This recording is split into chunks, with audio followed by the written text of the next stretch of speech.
I moved to the UK without telling my husband, and he didn't speak to me for 1 year. I've known my husband for about 8 years now. When I met him, he was just a barber, and few months into our relationship, I got pregnant for him. As at the time we were dating, it's not like he had a lot of money, but my husband likes women a lot. He's somebody that likes to date sugar mummies, people that would take care of him. Before getting pregnant for him, I had no idea my husband had 3 children prior to me getting pregnant. I was about 7 months pregnant when I found out through my friend that my current boyfriend at the time had 3 other children. That was why his mother treated me the way she did. This guy did not marry or pay my bride price until he wanted to travel abroad. 5 years later, after my child was 5 years old, that is when we got married. 95% of the money spent on this marriage came from me. This guy really did not have a lot of money, but I knew he wanted to travel abroad, so he didn't want to spend a lot of money. Now, before our wedding, his family and I are not so close. When I gave birth to my child, his mom came from Ife to visit me in Ibadan. She did not even stay up to 1 week. She left, telling me that she had animals to feed, and she left me. She did not come back. The next time she seen my child is during my wedding when he was 5 years old. She obviously did all of this because grandchild is not new to her. I didn't know that my husband had 3 children prior. So that aside, after our wedding, my husband traveled to Spain. He has been living in Spain for the past 2 years, and I was in Nigeria doing business. When you say a man is in your life, like you got married to your husband and he's there, he's active. My marriage was not like that. So after living in Spain for about 3 years, he came back to Nigeria to see me. I did not even know the day my husband got to Lagos. He only told me he was in Nigeria when he wanted me to know. My husband got to Lagos, lodged in a hotel, and camped in a hotel with women. When he had finished all his escapades, that's when he told me that he was in Nigeria, he was in Lagos, and he will be coming to Ibadan the next day. So he came to Ibadan. Me that he has not seen for years, your wife. There is nothing like that love, I miss you, I hug you. No, because he has gotten satisfaction already. So that love, that connection was not just there. Now, the only reason my husband came back to Nigeria is not like he wanted to come and see me as his wife. He came to Nigeria because he wanted to move to the UK. Now, his family never really liked me. Obviously, from when I gave birth, the mother couldn't even stay with me. I knew that she didn't like me. No connection, no communication, nothing whatsoever. Everybody is just living as strangers. So my family started complaining, is this how you are going to live for the rest of your life? With a nonchalant man who doesn't care about you. I had a husband living in Spain, yet I was selling in a roadside. Not like I was hawking, but my shop was a roadside with an umbrella. So I was constantly running up and down from this tax force agent when my husband was abroad. So I was practically in that marriage alone. His family didn't like me. Love and affection was not coming from him whatsoever. So my family decided that they wanted to take me out of Nigeria so I can make something better out of my life, because my husband doesn't really care about me. And we had this plan even before he came visiting from Spain. So I kept it to myself. I didn't tell him. When he was around, I got pregnant. I knew I could not go through that again. So I quickly removed it because I didn't even want him to find out. I am not a baby factory. Besides, he had other children even before me. This man didn't tell me that he had children before I got pregnant for him. I found out 7 months in. I'm not about to have another child for a man who doesn't care about me. So shortly after his visit to Nigeria, my husband went back to the UK. Few months later, I went to the UK as well. I didn't tell him a single thing about my process, about anything. I just called to tell him that I am in the UK. We were in different cities. I went through school, so I was going to school. I was doing everything.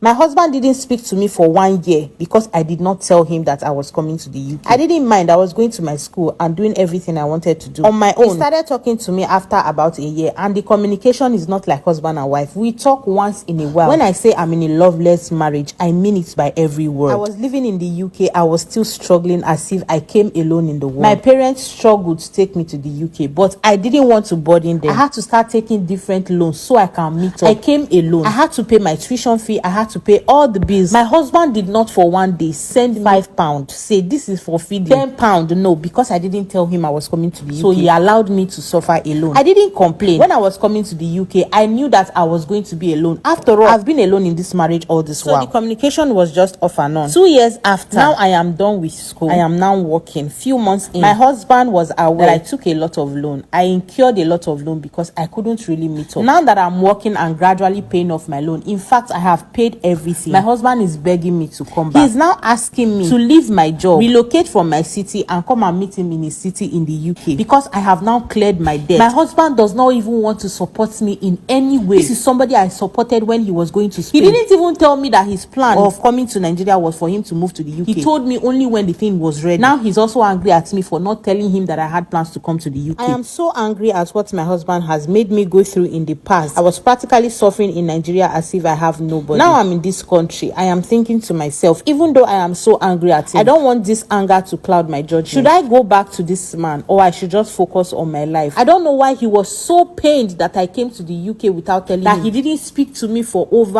a year. Instead of him to be proud of me, he was pained. Now you are begging me to come back. I don't know if I am being clouded by anger, but I need input to know if I'm making the right decision.